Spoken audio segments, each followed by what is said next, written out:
જાણો શ્રાદ્ધની વિધિ અને કાગવાસ એ સૂર્યની સાક્ષીમાં જ શું કારણથી કરવામાં આવે છે? ભાદરવા મહિનાના પાછલા 16 દિવસને શ્રાદ્ધ પક્ષ કહે છે. આ દિવસો દરમિયાન પિતૃતર્પણ અને કાગવાસ નાખવામાં આવે છે. આ કાર્યને સૂર્યદેવની હાજરીમાં જ કરવામાં આવે છે.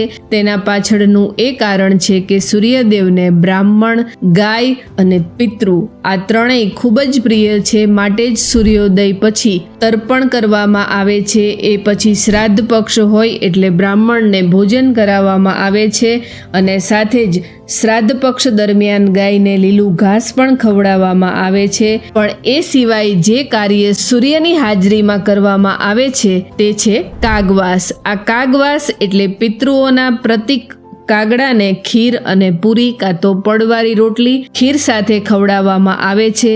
આ કાગવાસથી પિતૃઓ તૃપ્ત થાય છે અને આ કાર્યને પણ સૂર્યદેવની હાજરીમાં જ કરવામાં આવે છે. શ્રાદ્ધ પક્ષમાં જો રોજ આ પ્રમાણે પિતૃતર્પણ, બ્રહ્મભોજન અને ગાયની સેવાની સાથે જ કાગવાસ નાખવામાં આવે તો તે વ્યક્તિના તમામ ગ્રહ બળવાન બને છે.